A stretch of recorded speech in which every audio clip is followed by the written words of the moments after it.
Hey, how's it going, everyone? This is Tyler Dunn here with Jim Monas for another episode of the Go Long podcast. And Jim, I am so fired up for our guest today. I mean, he is the best of the best at NFL Network, Marc Ross. You know, there's a lot of talking heads this time of year, Jim, and a lot of things said, a lot of takes, shit out into the atmosphere. And I think it's so important to just listen to the people who have been there day in and day out, making the decisions. And Marc is one of those people who, I mean, when he says anything on NFL Network, people should listen because it comes from a place of knowledge, of truth, of really watching these draft prospects. So you should really introduce him because you know Marc a lot better than me. I'm just an outsider here, but I love him, and I'm not just saying that because he's staring at us on a Zoom call here. No, Tyler, I think you're right about that because, I mean, you put on that TV and, I mean, it's these old Charlie Casserleys, and I'm good on those guys, man. I don't want to hear Mel Kiper, yeah, he's been doing it forever. He's never run a draft. Marc's run drafts. You know, he's run drafts. He's made picks and been in those rooms. And we always, you know, in the business, you know, it's crazy. We sit here and for years, Marc and I would be in the draft rooms watching these guys talk. And, you know, I do give Kiper and McShay credit. I mean, they do a great job for what they do. They really do. But it's hard for me to understand how you can sit there and tell everybody what should be happening, and you've never done it. Mm-hmm. And it's just nice to see the NFL Network finally bring on some younger and guys that have the experience and the credibility and have been held accountable in those positions. And I mean, it's really cool to have Marc on this show. And Marc, we'll lead it off right away, man. Hey, just so you know, you got introduced on the Go Long podcast because I had to tell a story about how you had to put me in my place on Byron Leftwich coming out of Marshall. So, you know, I'm a young Northeast scout coming back thinking I saw the greatest quarterback to ever throw the football. And Marc said, slow down. Slow down. So anyway, Marc, hey, man, thanks for being here. No, that's a hell of an introduction you guys gave me, man. I appreciate that. And you talked about the network, and it's a difference. It's a skill that people on TV have, and I learned that just being a part of it. But I got in there at the right time, and a guy named Galen Gordon hired me, who was one of the talent coordinators at the time, and they wanted more of a emphasis on the younger guys that have been a part of it and actually making decisions. And people are getting more interested in what happens in the front office, not just from the players and the coaches. Who knows? It might be fantasy football. Everybody thinks there's a GM now. So it's you know, and I still study the game just like I did when I was scouting. But now when I'm on TV, I say everything I say on TV now still comes from a place from me studying and looking at these guys. It's not just me just up there talking. It's from me breaking his tape down and getting to know the players. But now it's just, if I say it, next day, move on. Just say something else and I'll be right. At least I haven't seen a Marc Ross mock draft 3.5. And I hope I don't have to see that. No way. I don't have to see that. Never. Ever, We're very anti mock draft on this podcast. We got to get that out there. And just so people know too, in case they don't, if they're watching you on TV, Marc, so you were the director of college scouting with the Philadelphia Eagles, May of 97 to April of 04. A national scout with the Buffalo Bills. Most of our listeners are Bills fans, so can't wait to get into those stories. Oh yeah. April 04 to May 07, and then the VP of player evaluation with the New York Giants for close to 11 years, May of 07 to December of 17 before NFL Network. So you've seen a lot through several I've been eras. through it all, Tyler. And even, you know, I started out as an intern back with the Eagles and personnel. My very first job out of college, out of Princeton. People don't know my background. I went to Princeton, played there, but worked in the sports communications department at Princeton because I knew that's when I first got exposed to, oh man, there's some other things besides just playing and coaching. And then, you know, I worked for the New York Giants in their PR department. It was my very first internship out of college. Worked at Columbia University as an intern, thought I might want to be an AD one day. It's like, I don't want to do that. Went to grad school, got the internship with the Eagles, and then everything just kind of took off from there. And had a hell of a career so far. How did you go? So from PR to scouting, I mean, here in Buffalo, Brandon Beane had a strange rise himself to being the GM. I mean, he was, Jim, where did he start in Carolina? Wasn't he doing like equipment stuff? I don't know Bean's history like that, Tyler. I don't know what he did. I know he was more, Mark might know. Mark, you interviewed in Carolina for the GM job. Yeah, I did. Yeah. That's a whole nother story. But yeah, I did interview there for 3 hours and got the job interview for about 10 minutes probably. But it's yeah. So, Tyler, I did actually bounced around for a couple of internships. And then when I got an internship in personnel with the Eagles, then I went to grad school. They hired me full time after that. So I just, at that time, you're just bouncing around. I was bouncing around trying to find anything. I just wanted to be involved with sports and didn't know exactly what I wanted to be involved with until I did it. When I got this, I was like, this is what I want to do, and back then it was like 1 or 2 sport management programs. It was UMass, it was Temple, it was Ohio U. Now there's a ton of them, all kinds of information now about the behind the scenes jobs and whatnot. But back then it just really was still of a kind of an up and coming profession. And I happened to get a lot of help from Princeton grads who were actually in baseball. We had some baseball GMs and stuff that helped me out. Steve Mills, who was a basketball guy, played at Princeton, was the president of the Knicks for a while. He helped me out a lot. So those guys kind of guided me and helped me to get the exposure to what I wanted to do. Was there a moment though that you fell in love with scouting, with evaluation? Can you remember? Was there a specific time? Yeah, when I was picking up chicken at the airport, and then I was when I was an intern, you just had to do. Jim knows he was an intern. You just do anything and everything. But it was, here I was, a Princeton grad, got a master's degree in sport management, and I'm just doing all kinds of stuff. I'm just doing whatever. I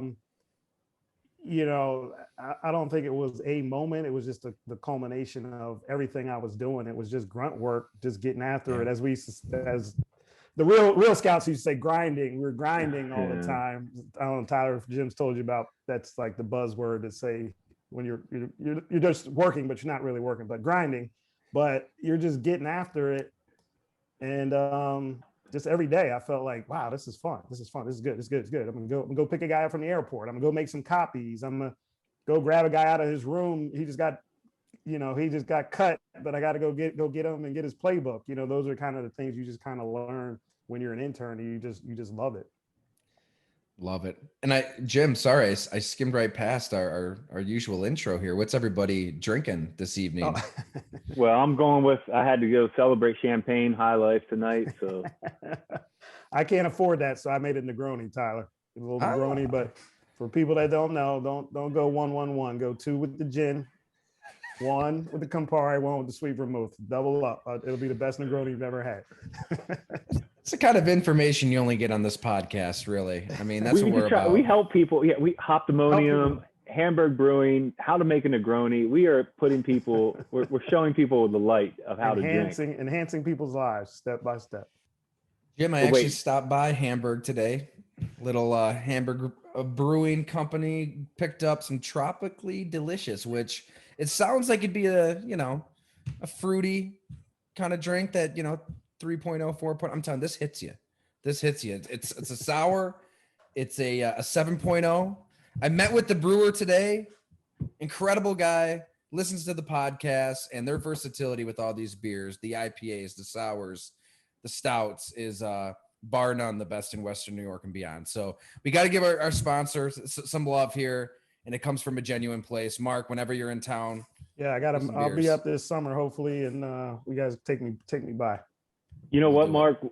Since you worked in Buffalo, you didn't live in Buffalo, but you worked for the Bills as a scout. But this place, Hamburg Brewing, if we were working together, it is beautiful. Like scenery, outdoor seating, right in Orchard Park, right outside. Well, yeah, kind of outside, right, Tyler? Outside Orchard Park, right there, Hamburg. But it's beautiful, and it'd be our type of spot. Type of spot. Yeah. My Mark, spot back there was Hutch's. Was that still open? Is that still going? Strong. That was the spot. That was the spot. Fantastic ribeye at Hutch's. Maybe not quite tempo, but it's still fantastic. There. Yeah. So Mark, wait, you got to tell this story. You got to confirm this story for us in Buffalo, because I brought it up, but I need it confirmed. Can you confirm Ralph Wilson's making the pick on the Fresno running back? Can you just confirm it? It's out there. Everybody knows. It's out there. You're not breaking anything here. It actually happened. Yes, it did happen. Have you ever been in a moment like that in a draft room? Never, ever. And I've never walked out of a draft room in my life except to go to the bathroom. And I walked out there and I called some people after that happened at the field house. So the whole draft room, the Bills used to be in that. I don't know if that conference room is still there, but you could just walk kind of right out in the field house from there. Mm-hmm. And I'm just looking like, I can't believe this is really going down right now like this. We had taken Marshawn. That was the Marshawn draft. And yeah, it happened. And I walked out. I was like, you will not. I was calling people like, you will not believe what just happened right now. So yeah, yes, that happened. Hey. That's 2007. You draft Marshawn Lynch in the first round. Yeah. Dwayne Wright out of Fresno State. Right. Paulie P, second round. That's Paul strong. Puzzlesny. You couldn't get more different than Marshawn Lynch and Paul Puzzlesny as far as personality. That's how the draft is so beautiful. You couldn't get more different. So Marshawn Lynch, I actually just talked about this last week with some friends. He is exactly the same now as he was then. Like this guy, this is not some act he has or something, but he's brilliant. You know, the guy is really brilliant. But he was the same exact way.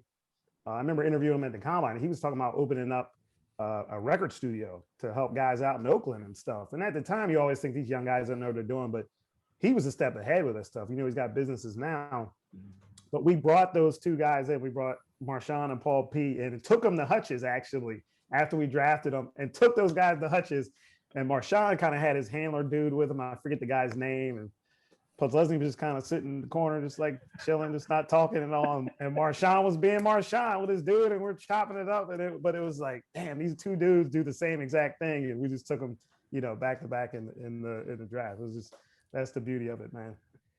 Mark, I can't let the Dwayne Wright thing go though. Like, how does that go down? Like, how does that go down in the draft room? So with Ralph Wilson wanting him to be the pick. Yeah. So again, some owners are hands-on, some are hands-off, some are involved, but let you do your work. And, you know, Ralph was older at the time and just was very, very involved. And we were getting to the fourth. We had a bunch of other guys just kind of there, but there were some other people that liked Dwayne Wright. That, you know, at the time there was a bunch of old like scouts that had been around there for a long time in Buffalo when I got there.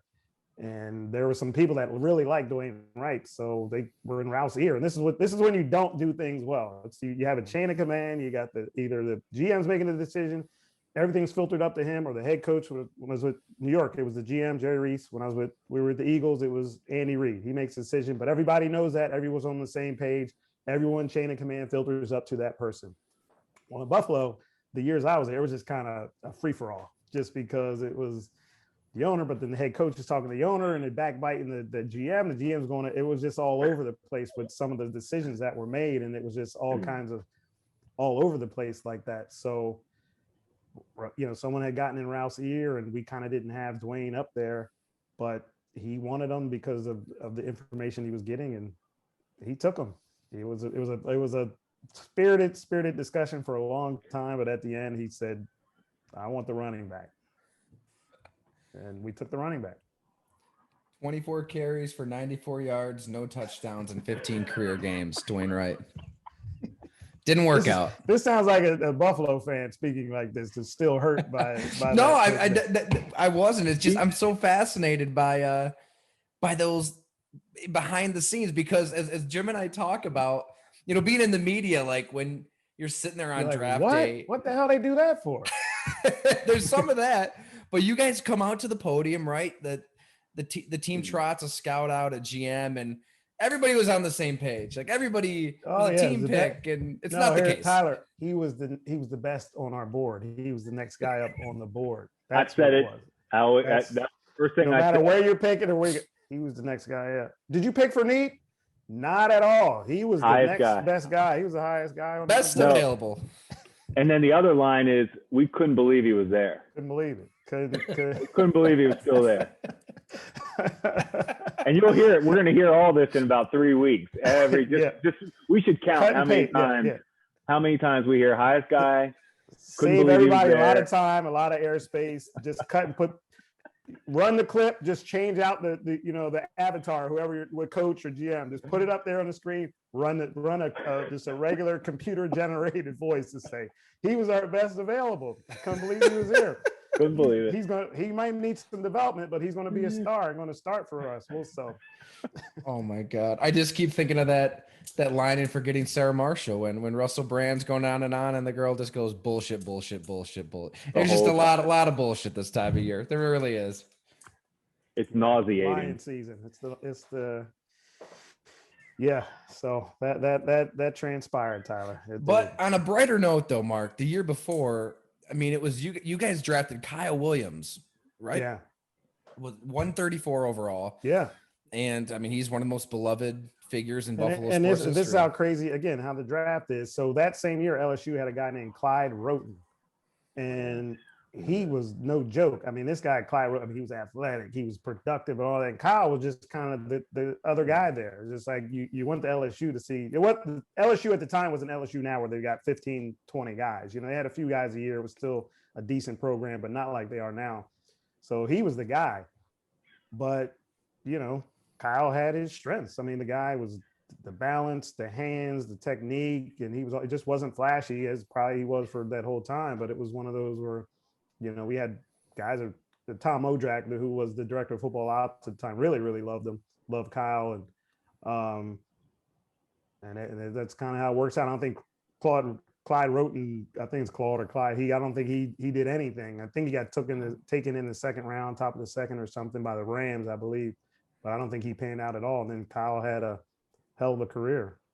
And Mark, wasn't Kyle like crazy sack production? And I mean, when you looked at his production in college, it all added up to he's a pretty damn good player. All added up, but except for when he walked off the bus. Exactly. Wasn't that tall, short arms, didn't blow out the 40, the jumps and all that stuff. But when you watch the tape, it was, okay, this guy making plays. And that's what you see every year. You're going to keep seeing it, the difference between the production versus the workouts, and the guys who are really productive and they may not look the part or measure the part, and what's really important, what it boils down to. And for me, my whole thing is always how do they play? Let's turn this tape on. Let's watch this film. This part of the season, this workout stuff, the pro days, the combine, just not for there's no correlation at all between working out really well and being a good football player. Absolutely none. But yet every year we still put so much importance into this phase of the year. And I think that's part of the reason why a lot of mistakes get made is because the overemphasis on this part of the draft process. Real quick then, I mean, we just had a story up on Jared Patterson from UB here locally. Nobody was more productive than him in college. I mean, averaged more yards per game than anybody in the country, yet I don't know. It doesn't seem like anybody's talking about him. That's a good one. I'll give you an even better one, but Jared's a good one just because you won't find a running back with quicker feet than him. You won't find a running back with better vision than him. You won't find anyone with better production than him. You won't see anyone that makes people miss more than he does. But what did he measure in at his pro day? 5'8", and he probably only ran 5'6". Damn, he was actually okay, 5'6"-ish, whatever he ran. So what are you judging? Are you going to keep going back to the film, or you're going to go with the measurables? Now that being said, you can't have exceptions. You got to be exceptional to be an exception. And then this year's the perfect litmus test of this is Devontae Smith from Alabama, the receiver that we know about, Heisman Trophy winner, All-American. Whenever you watched Alabama play anybody, you say, who's the best player on the field? Devontae Smith. Watch him the national, whatever. Devontae Smith was always the best player on the field. But I said, as soon as the season over, and we got a really good friend who played at Bama, I said, Waddell's going to be drafted higher than Devontae Smith. I said, here's Waddell's time from here on out. He didn't play. He got hurt, all that. He was never the number one guy. And I said it last year with Henry Ruggs versus Judy. You watch Alabama last year, Judy was a guy, Judy. I said, once this season comes, Ruggs is going to run the 4.3. He'll surpass him. And he did. And I think the same thing will happen now with Devontae Smith, where you take what he did on the field versus the workout. What's more important? You know, he didn't run. He only measured 170 something. Do you see that affect him on the field? Does he look slow? No, he looks like the fastest guy on the field. All right, so what difference does his 40 time make? He's 170. Does he look weak on the field? Well, no, he beats the press pretty easily. He makes all kinds of contested catches. So what's the problem? Why is the weight the problem? Just because no one's done it? So could he be that one exception? Could he be that guy? And that's the problem with this season. But numbers make scouts and coaches comfortable. It makes them feel good and comfortable and validated. Whereas we can sit and argue all day. Jim and I can watch tape and like, yo, I think he's fast. Well, I think he's slow. We go back and forth, back and forth. But if they run, Waddell runs a 4.3 and Devontae Smith runs a 4.5. Well, Jim's like, well, I told you he's faster. And that is what happens with the workout numbers, that it makes he jumps 42 and a half inches. He's explosive. Well, do you see that on the field? Is he really explosive on the field? It could not correlate at all. And it's shown not to really correlate or show an indication of being a great player. But yet here we are. So, you know, that's, you know, you mentioned Patterson, you mentioned Devontae Smith. We've seen it over and over, and it'll keep going on. It reminded me, I'm sorry if I'm rambling, but back in the day, we took a guy in Philly named Brian Westbrook. If you remember him from Villanova, and I've got millions of Brian Westbrook stories. But Brian Westbrook went to Villanova. Okay, so let's look at all the strikes that were against Brian Westbrook. He was small. He only ran 4.6, so he was slow. He went to a small school. He had 2 ACL injuries or something, and he slipped on ice in high school and had an ACL, and he tore up the other knee when he was in college. So a small, slow, hurt guy from a small school, you're like, this guy can't play at all. But then when you watch Brian Westbrook, it's like, wow, the guy can catch. He's explosive. He's got hands. He can return punts and kicks. He's quick. He's fast. You know, he set all kinds of records and all that. So he was an exceptional exception that overcame all that kind of stuff. But if you just looked at him in a box and looked at all those things, you said, this guy can't play in the NFL. So there's countless stories of that, but you have to be exceptional to be the exception. And the problem is people want to make everyone the exception. That's not the case. So Tyler, go ahead. No, go ahead, Jim. It's all right.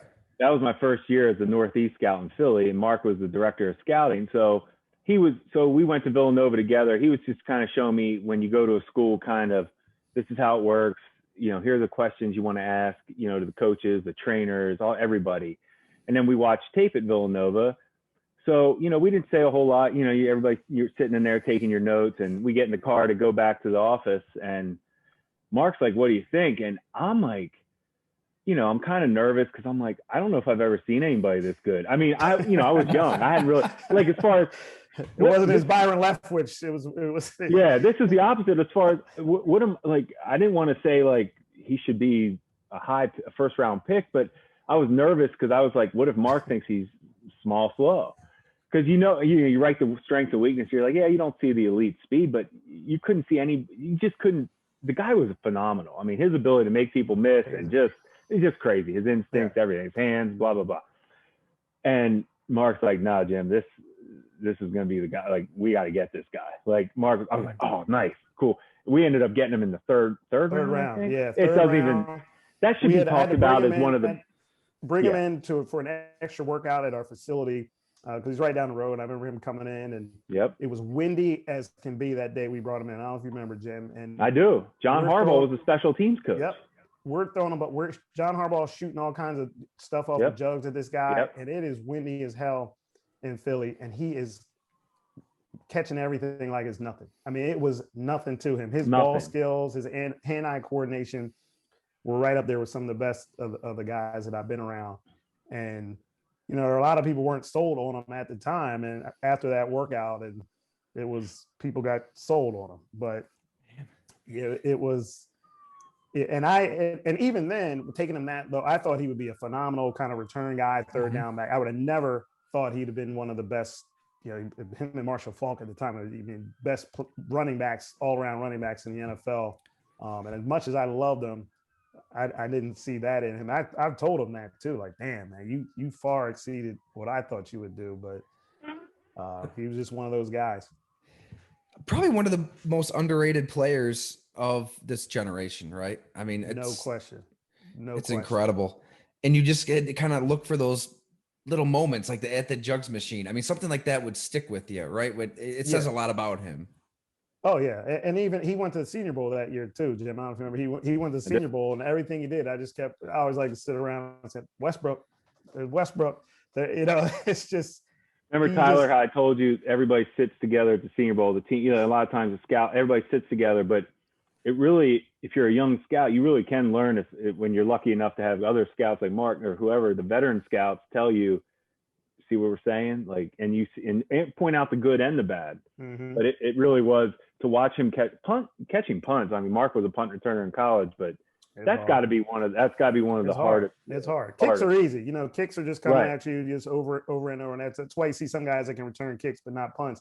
But punts, there's so many variables of the how the flight of the ball, the wind, where it's going, and all that. It's hard, and that's why you see a lot of guys, Tyler, who. Well, he could be a returner. Nah, returners are born. They're not made now. You can't have anybody just catching punts and kicks. It's a special skill that those guys have. And you say he's fast, he can do it. No. Now it's definitely a skill. Just number one, catching the ball, the feel for the coverage, the feel for where to run.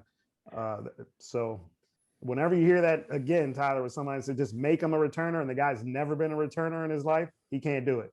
He absolutely cannot do it. I mean, there's that fear that you're just going to get your bell rung on punt returns. Like, even though he probably won't do it, like it's just that it's in the back of some people's minds. Yep.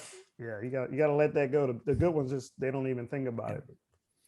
Well, let's go back to you though, Mark. I want Jim to kind of take it from here. But I mean, we kind of skipped over the Philly years, but I know that you were behind, probably the most important draft pick in Philadelphia Eagles history. Donovan, Mark, tell me about. I think the fans would like to hear, especially now with this draft, and everybody talks about the offenses in college compared to the NFL. And Donovan, maybe you could explain. Were there concerns for you with McNabb in college? Well, no question. I mean, at that time, Syracuse, the stuff they were running was, Tyler, I don't know how old you are, but they were running. Don was running beer, and it wasn't a lot of pro. Back then it was, you got to do pro stuff. Now the pros are going down to what colleges are doing. But yeah, what Syracuse's offense was doing was nothing like there were elements of it that you saw that, but it wasn't like that. So Don, and here's another thing we talked about, workout production, on that. People who are good in the NFL have always been good. All right. There's not many guys in the NFL that are good now that was a bum in college or high school. You know what I mean? You just don't just all of a sudden get good. If you look at all the great players now, they've always been good and good at a lot of different things. Don was 4-time All Big East, Big East Player of the Year 2 or 3 times. I mean, what he had done up to that point, and we always talk about this with quarterbacks. Jim and I talk about, like, you change the program. What you've done is so special that you change your program there. But he didn't come to the conventional offense. He didn't do that. But what he did was just so different than everyone else. I mean, you couldn't question his arm. You couldn't question his accuracy. You couldn't question the mobility. You couldn't question the pocket poise, the presence. You couldn't question his winning. You couldn't question his there was really nothing that was wrong with him, except we'll get into the race thing too. He's a black quarterback that played in an unconventional offense. So that was controversial. It's still controversial. But at that time, 1998, 99, I mean, it was unheard of. I think Cordell Stewart had got drafted the year before or so and had some modicum, he did fairly well. So that was still hanging, well, he can be another slash kind of guy. No, this guy was a quarterback. He showed everything you needed to show just as far as that. And I went into Syracuse early that year, 2-a-days camp, and they had Rob Conrad, they had Kevin Johnson. They were loaded. Syracuse back then, it wasn't like Syracuse now, that they were loaded back then, Keith Bullocks and those kind of guys. But that's all he did was just produce and win. That's all he did. And it was like, with unbelievable talent. So that draft year was Tim Couch was one, and Don and Killy Smith, Cade McNown, Dante Culpepper. That was the group of guys. And when you just looked at what Don was doing, and what he was doing, it was like, wow, this guy is Don had accomplished and his skill set compared to those other guys, it really wasn't comparable. And yet and still, it was controversial. And we weren't even fighting the quarterback thing. That was the year of the Ricky Williams situation. Heisman Trophy winner, greatest running back of all time, the whole deal. Straight line, try to run over guys, but let's not talk about those things. Let's just talk about he's a great, but he was a limited guy, and Edgerrin James got taken over him for a reason. But so we were fighting the Ricky Williams thing too, and right up till draft day when we took Don and he got booed and all that, because leading up to that, the whole city was like Ricky Williams. They were going to burn down the Veteran Stadium. That's where we played in if we didn't take Ricky Williams. And they booed him and all, but I mean, you talk about underrated. I mean, he is one of the most underrated quarterbacks, players in Philadelphia history and NFL history, because his career when we were there, I mean, the guy went to 5 NFC championship games, a Super Bowl. On the AFC, it was Brady and Manning, but really on the NFC, we were rolling guys. I mean, we were 11 wins, 12 wins every year. And it was like, all right, let's just see how far we go in the playoffs. But yeah, it was you. And Tyler, that's when I was a young guy. That's where I had to learn I've always had conviction, just kind of as a person, just leading up. But that's where I really had it as far as this business, where it was, damn, like what's wrong with this guy? Let's go with this. What's the problem? And no matter what someone say, what someone else tried to talk him down. I mean, even to the point we had someone in the building say, I heard he, leading up to the draft, I heard he can't read. I'm like, what? Just something like that. You're like, are we really doing this right now? We're really doing this. So that's where you have to learn in this business to have conviction. You always be willing to listen, always look in other people's opinions, but have your own conviction, but have it because you've done the work and the research and looked at the film over and over again to make sure. Because we see the boos on TV. I mean, we see the city on fire. I mean, that pick, it's an iconic moment in NFL draft history. No question. Publicly, but behind the scenes, whether it's that day or leading up to the day, what does it really look like? You're kind of touching on it. I mean, there's a lot of debate and dialogue. And again, you couldn't get a better person, and family. His family was unbelievable. He was an unbelievable person. Never any like there was nothing wrong with the guy, but he was vilified. And then just talking about the behind the scenes. So we're in the draft room.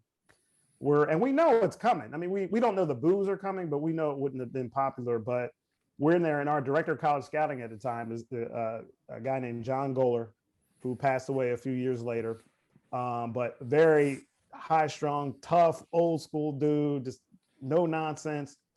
So we make the pick, and I'm just sure Jim's told you, whenever you make a pick, then you always want to watch TV, see what they're saying. For whatever reason, you always just want to hear something good. I'll tell you why. Who cares what they're saying?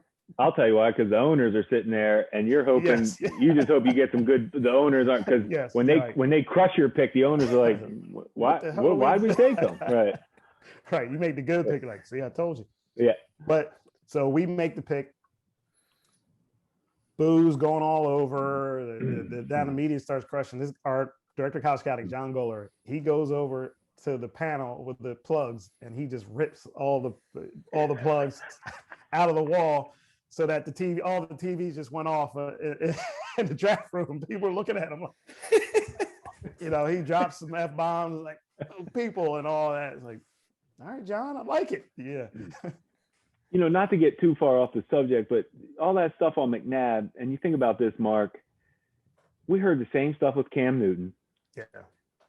And here we are again, and we're hearing the same thing about Justin Fields. It's really almost depressing when I hear, like, it's not changing for some reason. Right. And I hope Fields proves everybody wrong, just like Cam did, just like McNabb did. I really hope people judge the film like you're saying, and judge what you know of the person and the family. And great in high school, great in college, great in the pros. That's Fields. Yep. And we're sitting here. It's the, I don't want to get too deep in here with the racial issues, but this is a black man being in this business, a black man in this country.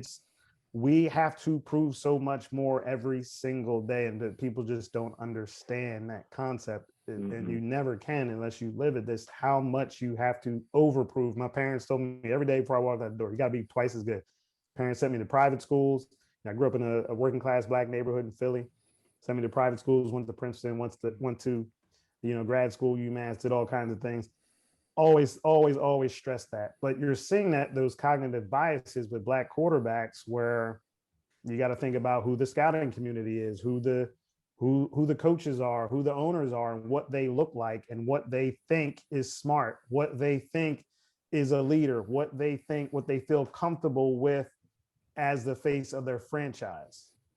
That's what it gets down to, that they may not even know they're doing it. Some know they are, some don't know, but what they feel our person should be. And you look at it this year, and Justin Fields gets hit with those same things. And whereas someone like Mac Jones had a DUI, we heard about that at all? Very rarely. If Justin Fields had a DUI, do you know how much they be talking about that? Does he have a problem? Does he? They be digging into all kinds of stuff. They be doing that kind of. But Mac Jones is swept under the rug. He learned from it. He's a better person. So those are the sort of biases that still go on with judging and evaluating NFL players, NFL quarterbacks, but it happens in the regular workforce at all. I mean, there's tons and tons and tons of information and people that get paid a lot of money to study these things. So it really happens. And we saw it in real time right now with Justin Fields. And again, I hope he crushes it too. You mentioned Cam Newton. That was the whole thing. Well, is he fake? And is he disingenuous and all this? Like, what? I mean, the guy just had the greatest season in history. Jim, if you remember, we went to Cam Newton's pro day. And that was the whole thing, Tyler, where it was all about Cam's personality and is he a leader and all that. And then you saw him the longest pro day in history, by the way. It was brutal. But you saw Cam Newton around his teammates and the whole staff, and it was, what are these people talking about? You saw him lead. It was just the gravitas that he had around everyone. It was just a natural. Like, for anyone to question that, you're completely missing the boat, or you're purposely trying to assassinate his character in some sort of way. You're telling me that Johnny Manziel didn't have that same effect, with the guys around him? Yeah, he earned it. That's the thing. Those guys earn their stuff. They always make those comparisons. Johnny Manziel earned everything. Baker Mayfield, he earned all that stuff. He did that. He's on TV doing that stuff. He did it. This is not something someone manufactured about Baker Mayfield. It was he did that stuff. It's on national TV. Now, if Justin Fields had done all this stuff that Baker Mayfield did, he'd be a fifth round pick. But that's just the standard, the difference in the standard that still goes on now that has to be completely eradicated. Do you think that Fields is going to fall on draft day? No, absolutely not. The whole number 3 with here's a whole we can go all night with this. But so all right. San Francisco trades up to number 3. The rumors, Mac Jones. Their systems don't win Super Bowls.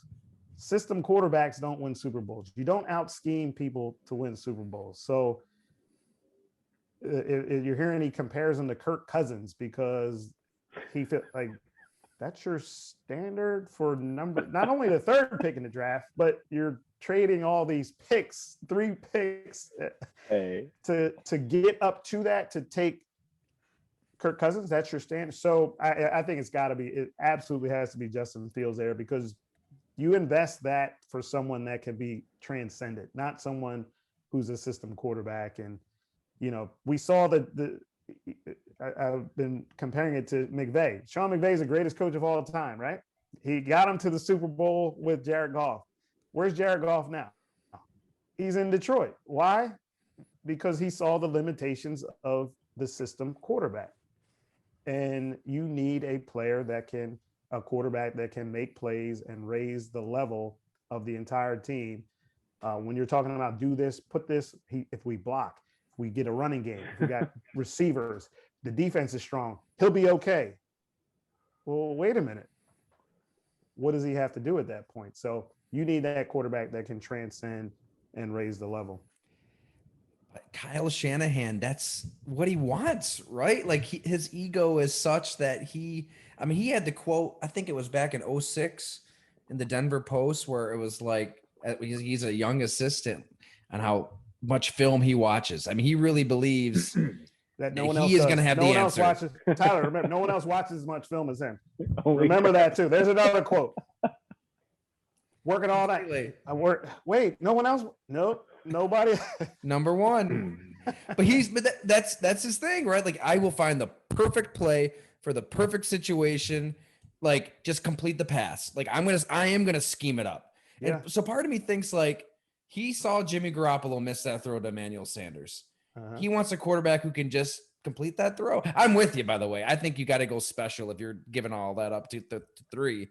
But I think he's going to take Mac Jones. I feel like that's a Kyle Shanahan. And the rest of the NFC West is hoping he takes Mac Jones too. So why has not one person brought up? Could you make an argument that Garoppolo is better than Mac Jones coming out? without a question, I agree. Without a doubt. What's the difference between those two? I mean, what are we talking about? Jimmy G he's got a quicker release. He's got more body movement. He's got more body quickness and feet inside the pocket. He's a better athlete. Besides that, nothing. So are we thinking they want to get rid of Garoppolo for a lesser type physical specimen? Like, I'm with you. It doesn't make sense. It's bizarre. We'll see how it plays out in a few weeks.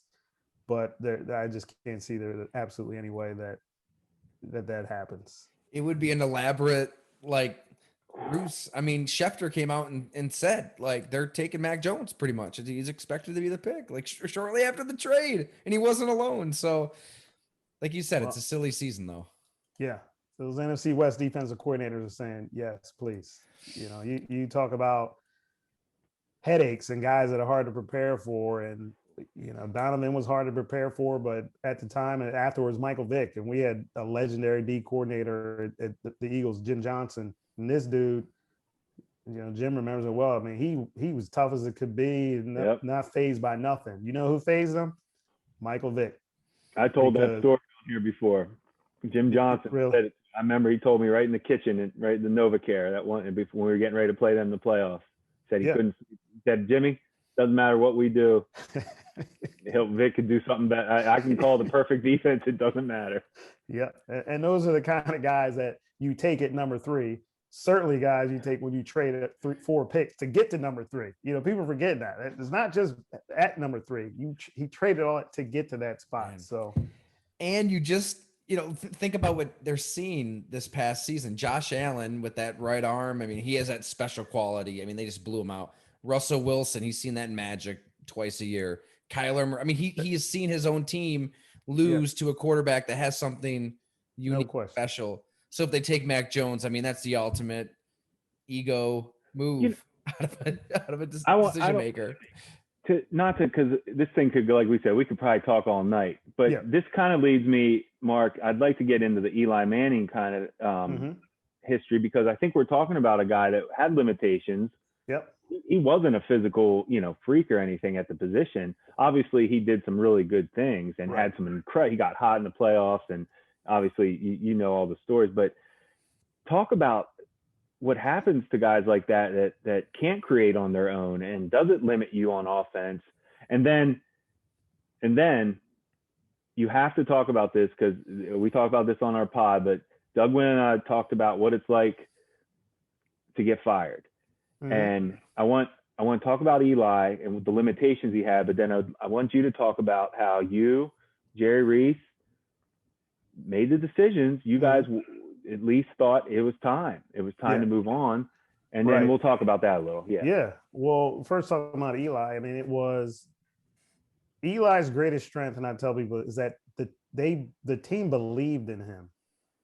That was his greatest strength, that the team believed, even when he was bad and struggling, and even on his back end of his career. And even now, people be like, let's put Eli out there and let him play. There's still people that believe in him that much. That being said, we were average team for most of the part during the regular seasons, and we had some exceptional talent around him, especially the receiver position was Plaxico Burress, Amani Toomer, Akeem Nicks, Victor Cruz. Odell Beckham. He just bailed him out a lot. He turned the ball over a lot, as we know. In our 2 playoff runs, he did not turn the ball over, and our defense played at a historic rate. And the team believed in him, and he made some key plays. But to sustain that, he was just never in that upper echelon of guys where you just go in the game and say, all right, Eli's going to throw for 300. We're going to win this game. And just, Jim played with had Breeze there. That's what they thought with the Saints. Like, all right, Breeze going to go win for us. We just, it just was a different sort of deal that you have when you have those kind of guys.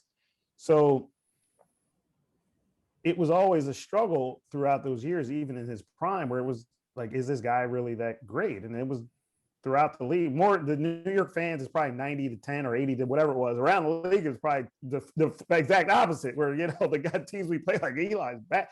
It was just kind of flipped.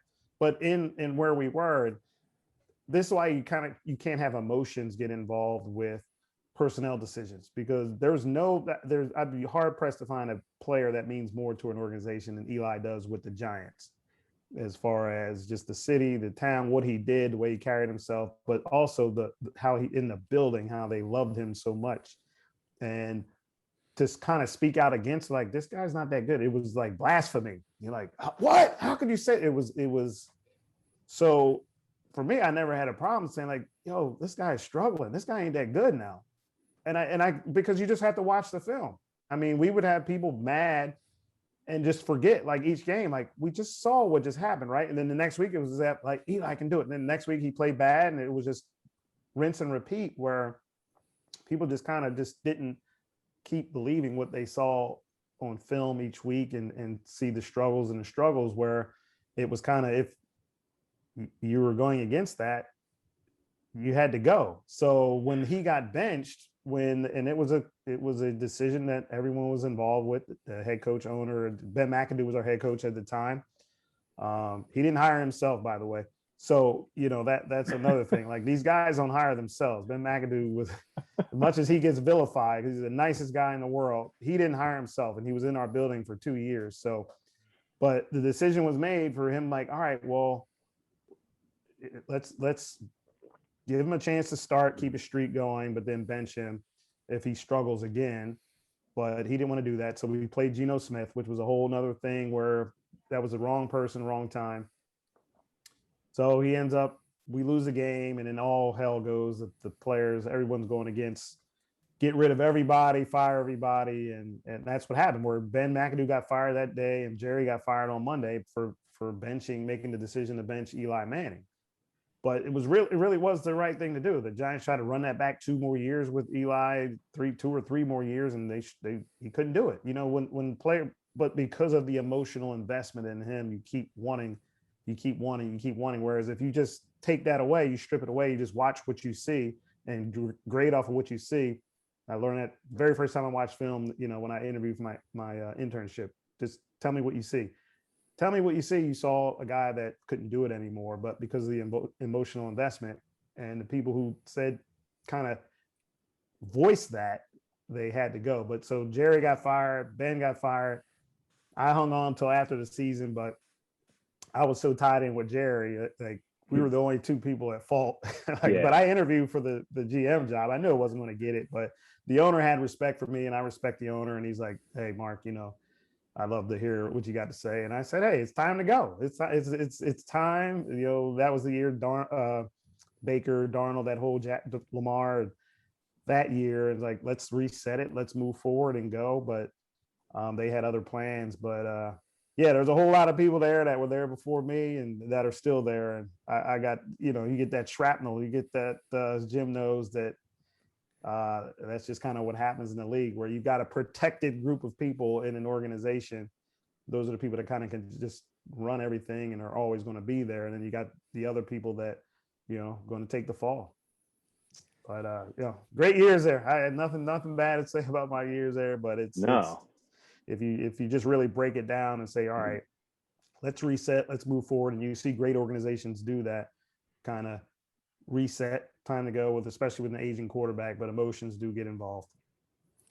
Mark, how difficult is it like to your own sanity, your own mental health when day to day, I mean, you see the quarterback, the face of the franchise.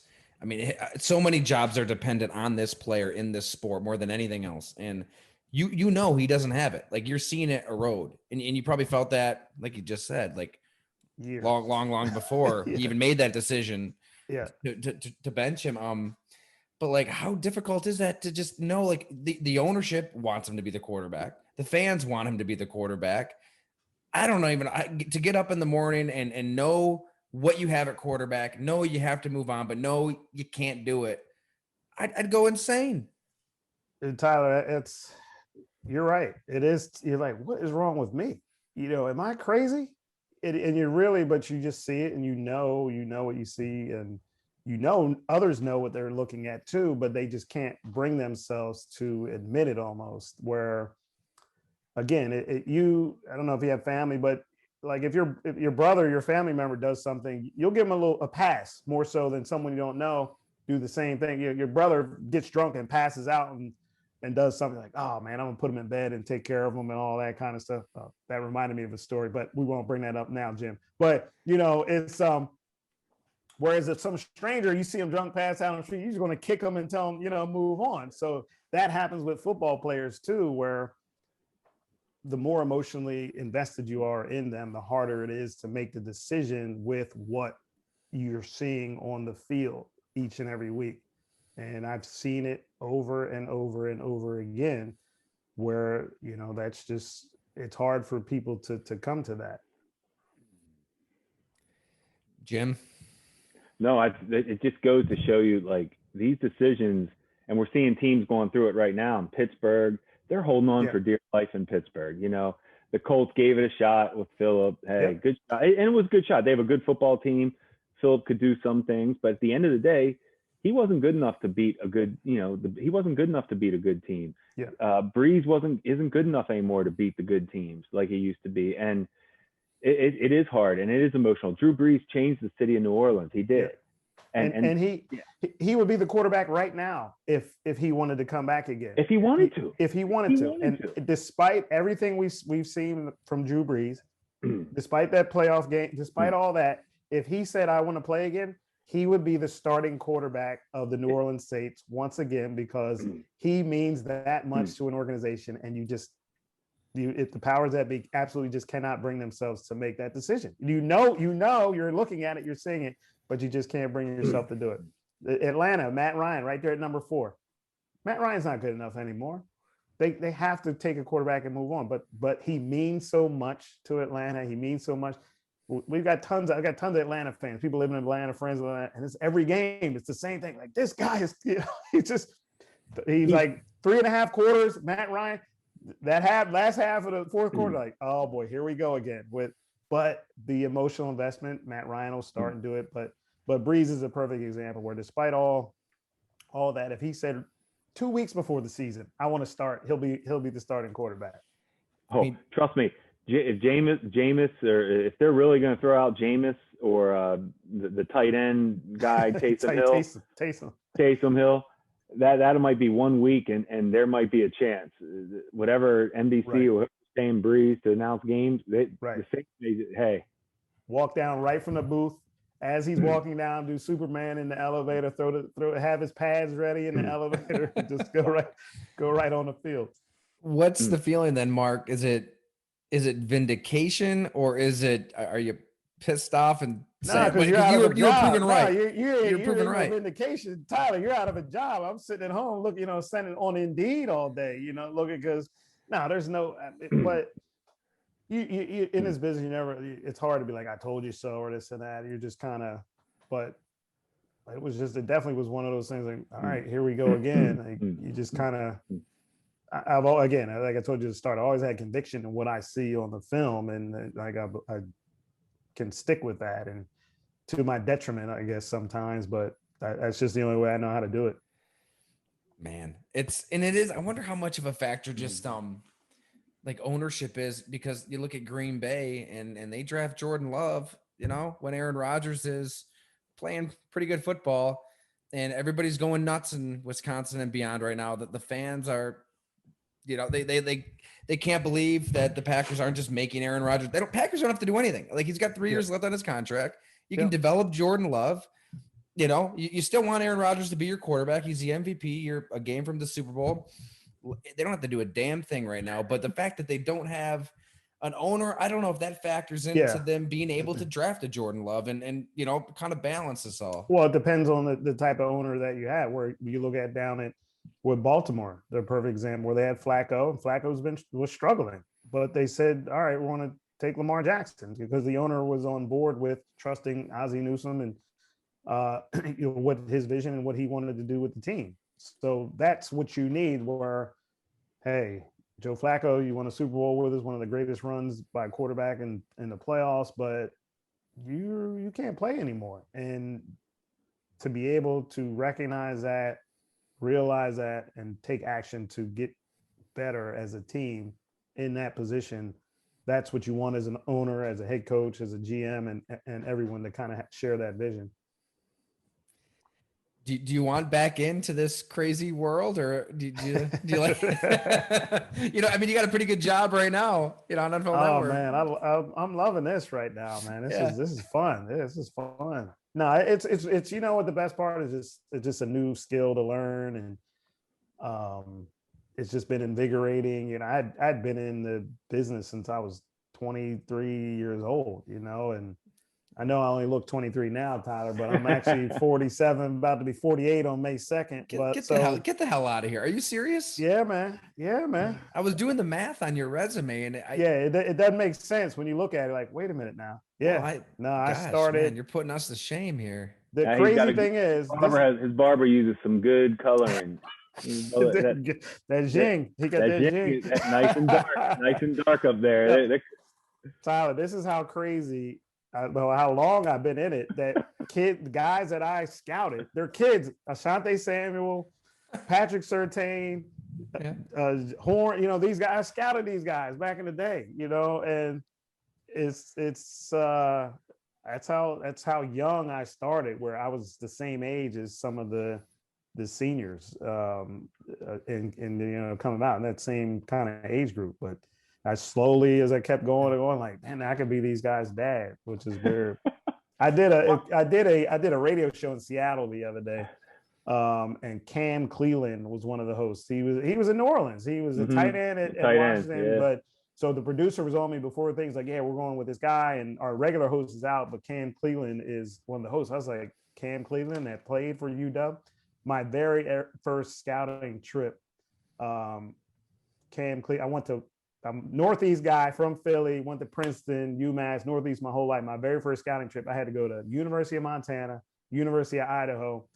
And that weekend I went to UW, and they played Nebraska that weekend. So Cam Cleveland was in that game. So that's how far. And he was like, man, this is really came full circle, where my very first scouting trip, and I'm on the radio with the guy 20 plus years later, you know, reminiscing about old times.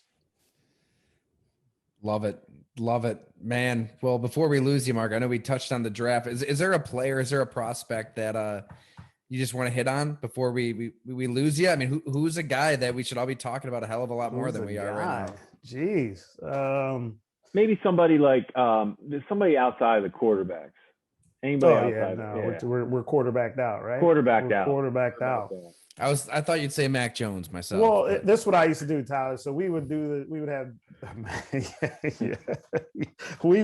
is what I would do with my scouts. So we had meetings all weeks and weeks. But then, like, the day before, I would just go through the board. All right, each scout area guy. I don't know, Jim, you guys are like, who's your favorite guy? Not who's the best, who's just your favorite player in the draft. And I would do that with all our scouts. So my favorite guy in the draft this year is Elijah Moore, the receiver from Ole Miss. He just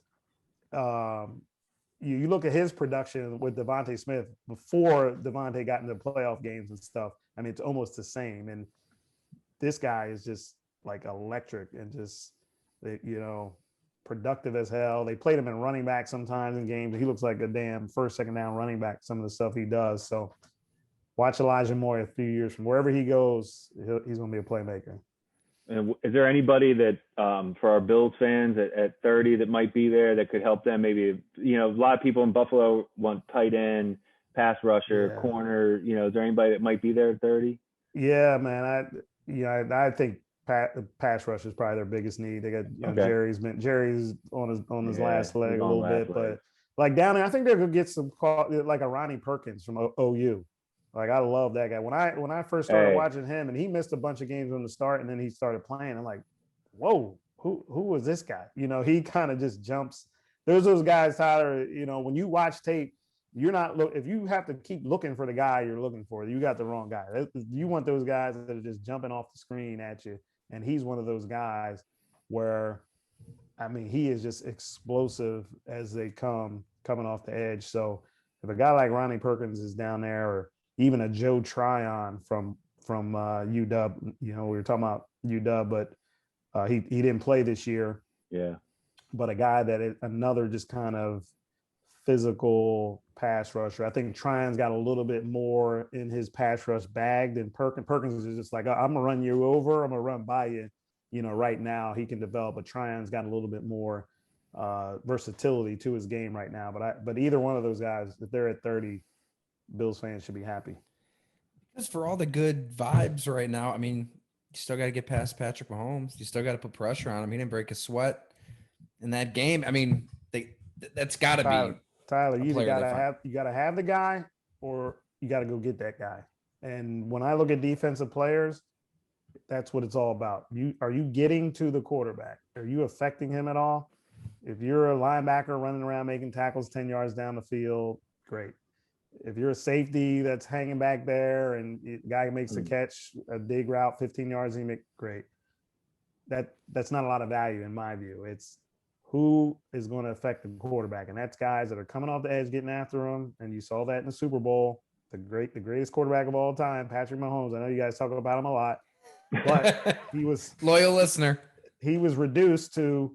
He might even look better than he's ever looked by doing some of the stuff he did in the Super Bowl, and some of those throws that he made getting out of all that stuff. That was incredible. But even he's reduced to that. And then, all right, now who are the guys that cover? Because Tampa had those young cover guys too that did a hell of a job too. That got after it too. But they benefit from the pressure. Did you know that Jim passed on Patrick Mahomes? What? That hasn't come up yet. No, that was Whaley did. Whaley did. Point. Hey, that's point. That wasn't my fault. That's another thing, Tyler. Good pick. Everybody's like, hey, I picked him. You make a bad pick. Hey, no, wait, no, that was him. That was everybody's pointing the fingers. I will say, he's my friend here, but I've never met somebody more honest with the decisions he's made in that draft room than Jim Monis. You go the other direction, Jim. Like, he is more apt to talk about players and that he missed than what he did well, and that was a whole other story in itself that we've talked about too much. I knew right from the start, Tyler, that when he was a young intern, man, he got after it. Corey McIntyre, fullback. Oh, Tyler did it. Tyler knew about Corey. Really? Jim we had a whole squad full of guys from the Northeast that Jim would.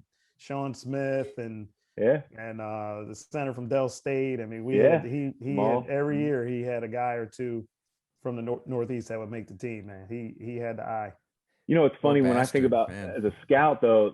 That to me was more fun as a scout. Hey, as an area scout, you're not making the picks. You're not your information. You're letting you guys make the picks. I want to let's help out where you need it. That's where you need the area scouts. Yeah. Well, and that was the best time of my career, was when I was just first starting out, when I was an area scout. I just mentioned going to UW. That was the best time, because you really, I was young. I was hanging with you really got to know the players almost too much. That's why I know you got to separate emotions, because I scouted a bunch of guys back when I was young. Like, this guy's a great, I got to know the players really well. And like Akeem, remember Akeem was on The Greatest Show on Turf? Like, he was a guy named Deshaun Miles. He was a Nevada Reno linebacker. Tawambi Settles, he was a safety at Duke. I'm walking on campus hanging out. I used to just hang out with these guys. Tawambi Settles, he was safety. Good story, where we're walking and one guy comes up. He goes, "Hey, Tawambi, man, you gonna remember me when you make it to the NFL?" And he said, are you going to remember me if I don't make it?